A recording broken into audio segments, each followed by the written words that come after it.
Hey, welcome to this video. Here we will be discussing about the question paper class 10th science. The examination was held on 2nd of March 2024. Okay, 2nd of March, my birthday. Okay, so moving ahead, we can see this is set 3 and you can definitely relate to the answers. Let's move ahead. Let's see what were the questions related to the chemistry. Second, as you can see, question number second says the acid produced in our stomach during digestion and the base used to neutralize the excess acid during indigestion respectively are. So acid that is there in our stomach is hydrochloric acid HCl, and in order to neutralize excess acid in our stomach we use antacid, and antacid is nothing but milk of magnesia, that's MgOH whole twice. So our answer will be this one. So antacid, that's nothing but milk of magnesia.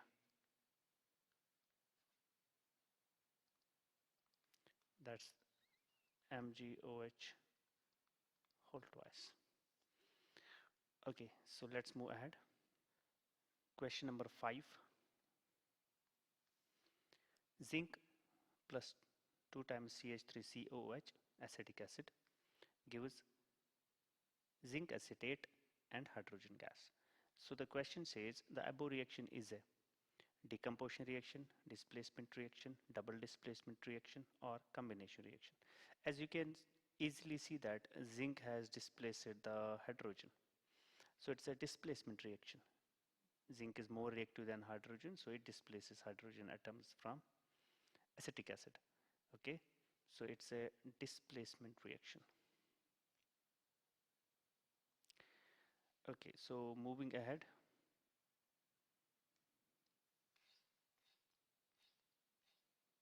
Question number 7. This one. The metals which are found in both free state as well as combined state are. So we have to figure out which metals are found both in combined state and in free state. See, basically gold, platinum and silver.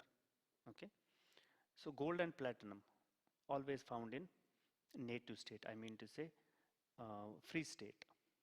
Okay, so you can cross out first one and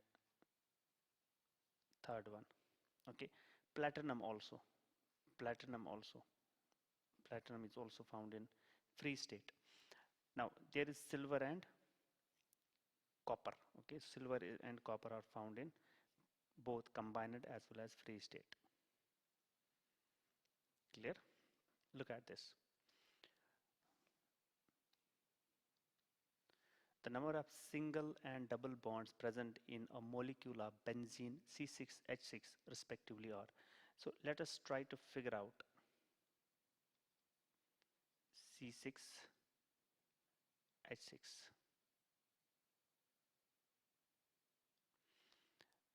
So it is, here is double bond, here is double bond, here is double bond, and then there are hydrogens attached.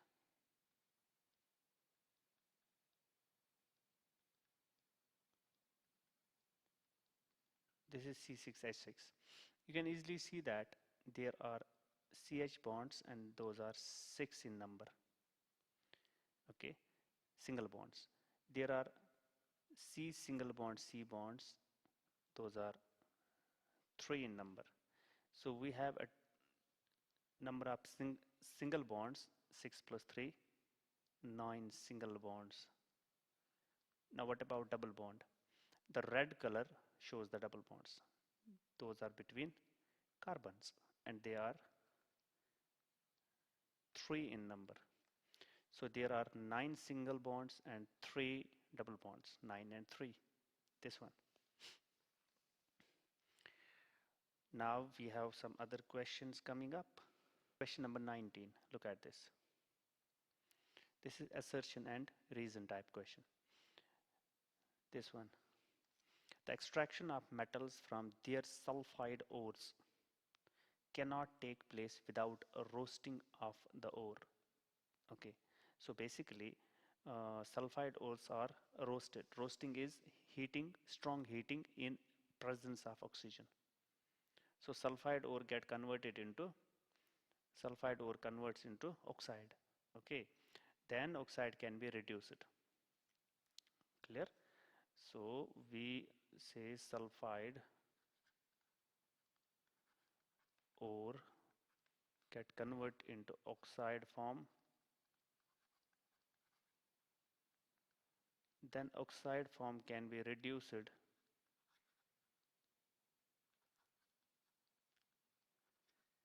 Okay, so by using suitable reducing agent like carbon, or we can use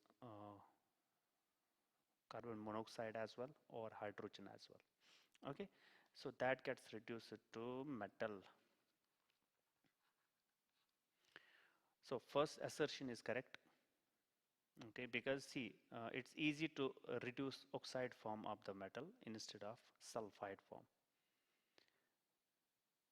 Now roasting converts sulfide ore directly into metals. No, no. Roasting converts sulfide ore into oxide form. Okay, then oxide form is reduced. So assertion is correct, reason is incorrect. Question number 22. When a soap is dissolved in water, the soap molecule forms structures. What are these structures called?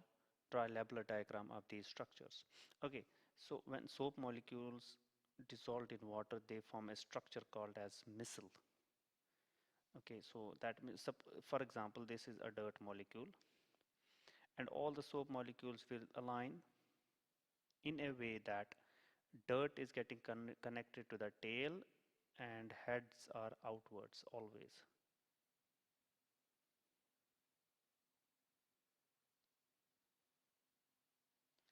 So that structure will look like this.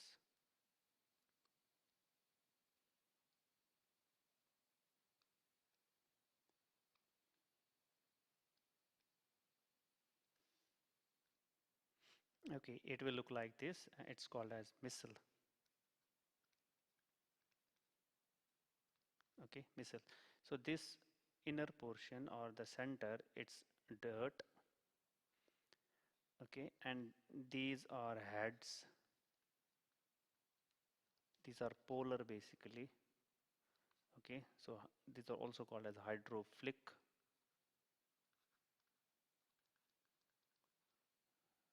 Head. So it connects with water, it bonds with water.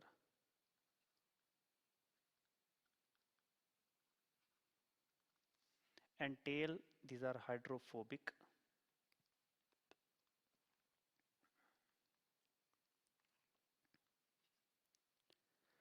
So they are made up of carbon chain.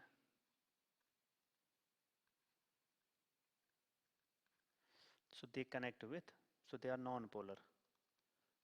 Non-polar, and they connect with dirt. Okay, so this is a micelle formation, and that's what the question is all about. Okay, now question number 23. Okay, let's read out the question. Okay, 23rd A, 1 gram of sodium chloride was taken in a clean and dry test tube, and concentrated sulfuric acid was added. Concentrated sulfuric acid was added. Name the gas evolved, first part, name the gas evolved in the reaction. So we will try to figure out. So it will be Na positive, Cl negative. This will be 2 times H positive and sulfate ion SO4 di negative. So it is Na2SO4. So it's 2 times, that means 2 times. There is 2 times H positive and 2 times Cl negative. They will make hydrogen chloride. And hydrogen chloride means HCl gas. So it's 2 times HCl, hydrogen chloride gas. Okay. Hydrogen chloride gas, and HCl is acidic. Okay, HCl gas is acidic in nature. Second, what will you observe when this gas is treated with first dry and second wet blue litmus paper? So with dry litmus paper,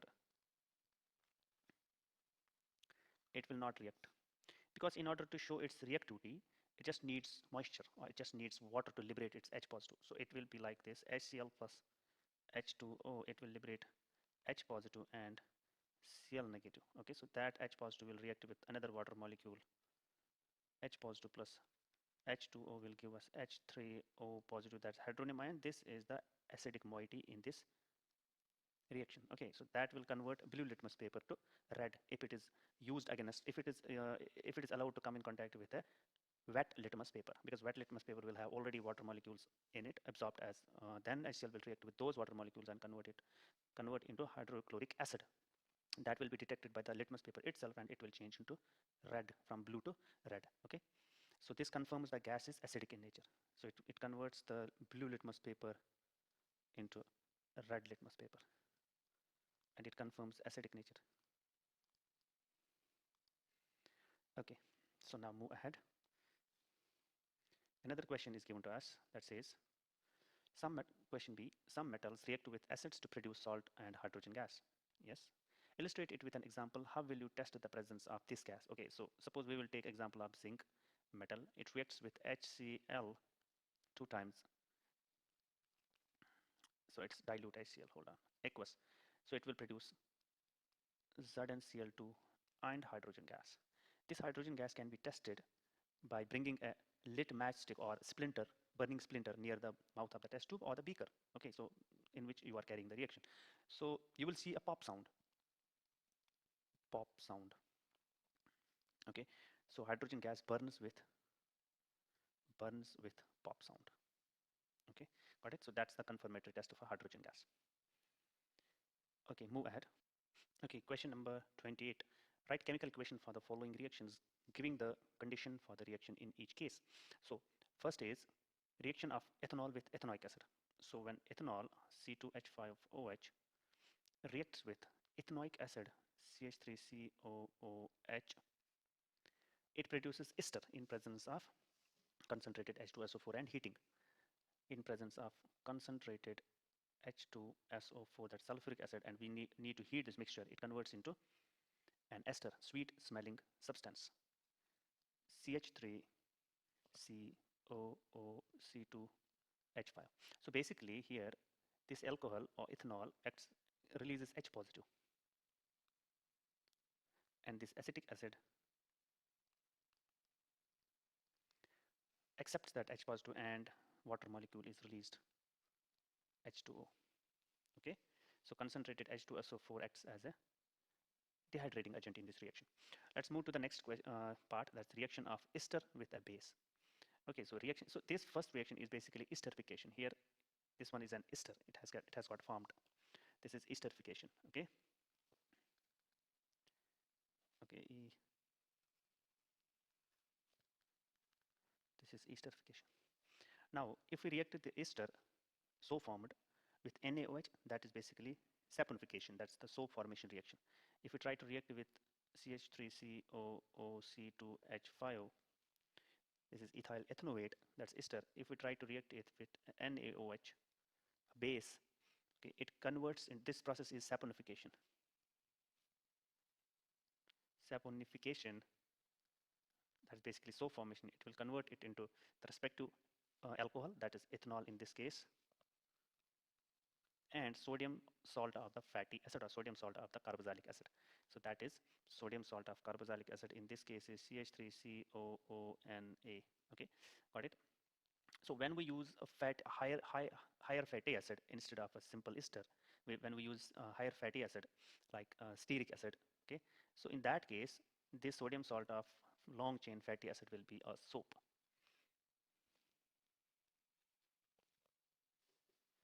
Okay, next one, formation of ethene from ethanol. Okay, so formation of ethene from ethanol is basically dehydration of ethanol using concentrated H2SO4 as dehydrating agent.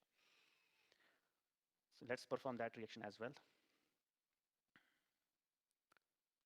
That's over here. So when we use alcohol like ethanol and we heat it in presence of concentrated sulfuric acid up to a temperature of 170 degree, so it loses water molecule. Okay, so it loses an internal water molecule basically. Suppose if we remove H2O from here, it will only be CH2 double bond CH2 after that, and that is ethene. Okay, so that is dehydration of alcohol.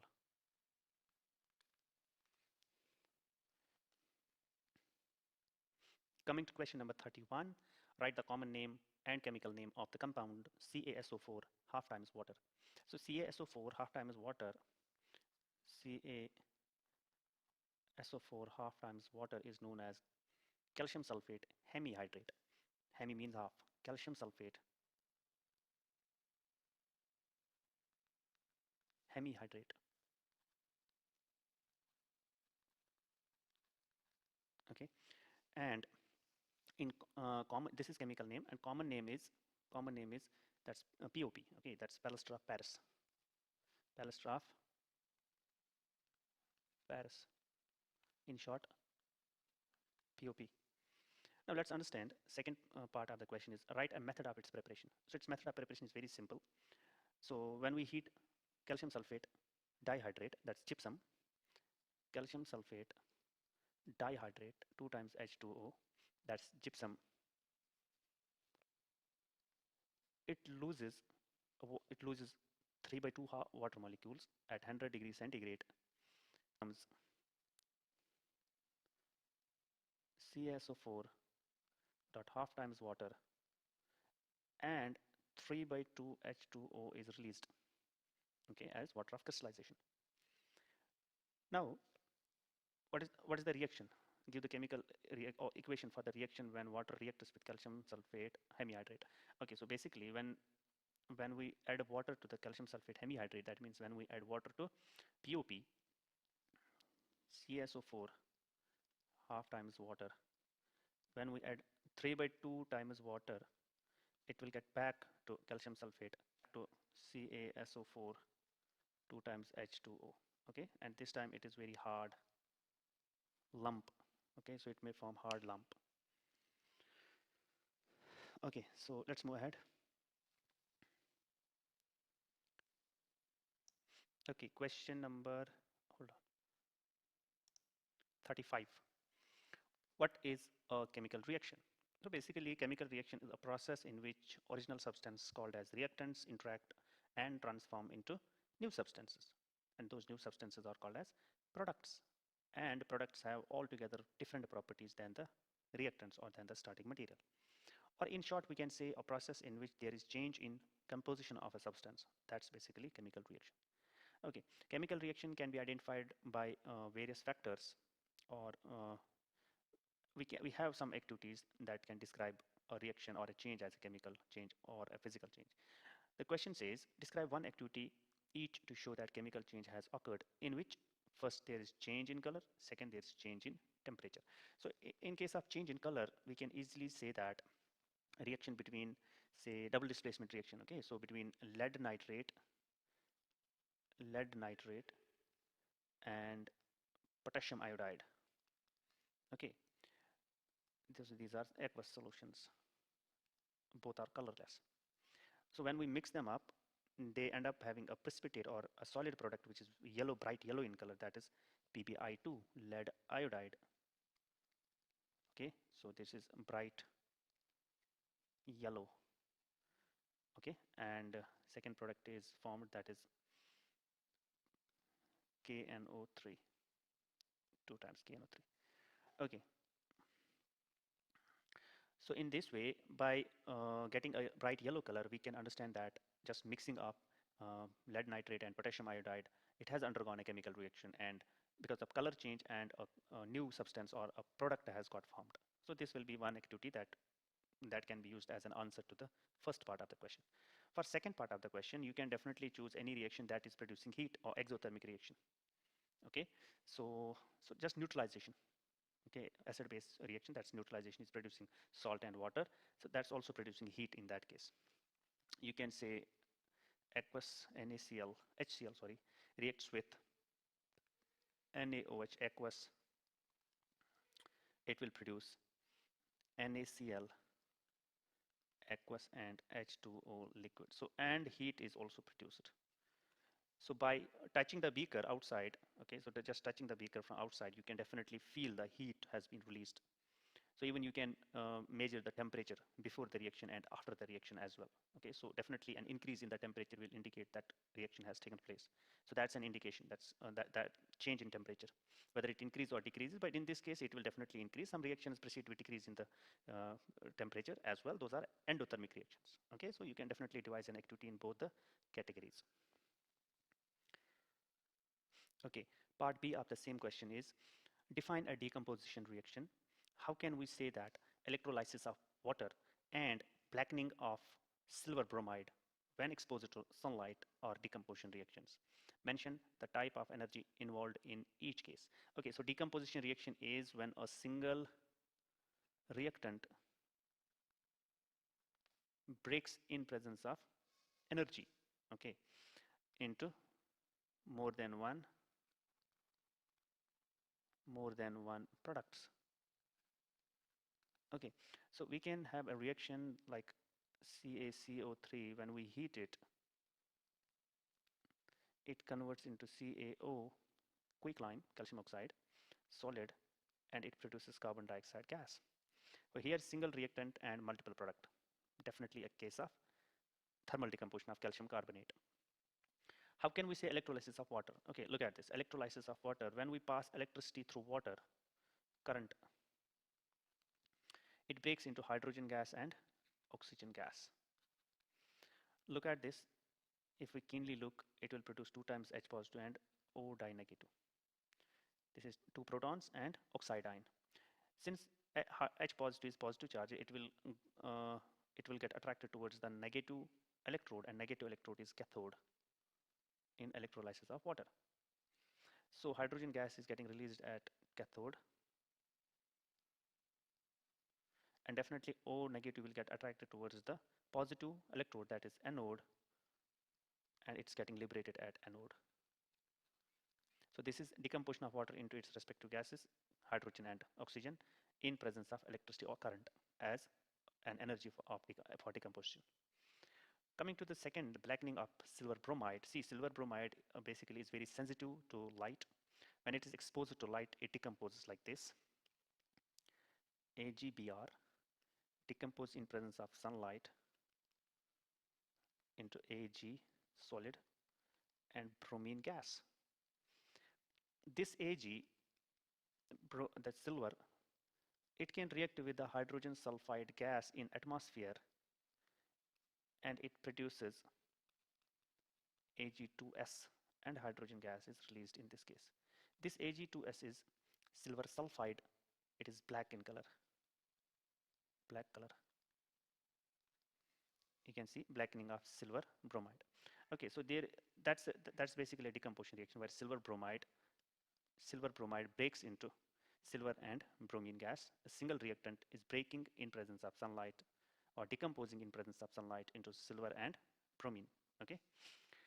Now second is, it says that, let's move ahead a bit.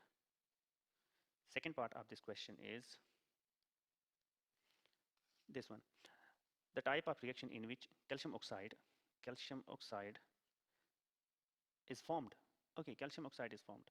Second, calcium hydroxide is formed, or opposite reaction. Okay, in first reaction, calcium oxide is formed. That is simple CaCO3 breaks into, in presence of heat, breaks into calcium oxide and carbon dioxide gas. This is decomposition, thermal decomposition. Now second, calcium hydroxide is formed. Definitely this calcium oxide, when it reacts with water, okay, calcium oxide solid, when dissolved in water, produces calcium hydroxide aqueous. And this is basically a combination reaction where multiple reactants combine or react with each other and produce a single product. that is combination. So combination and decomposition are opposite of each other. You can see easily here single reactant, multiple products, but in combination, multiple reactants, single product. So these are just opposite of each other. Okay.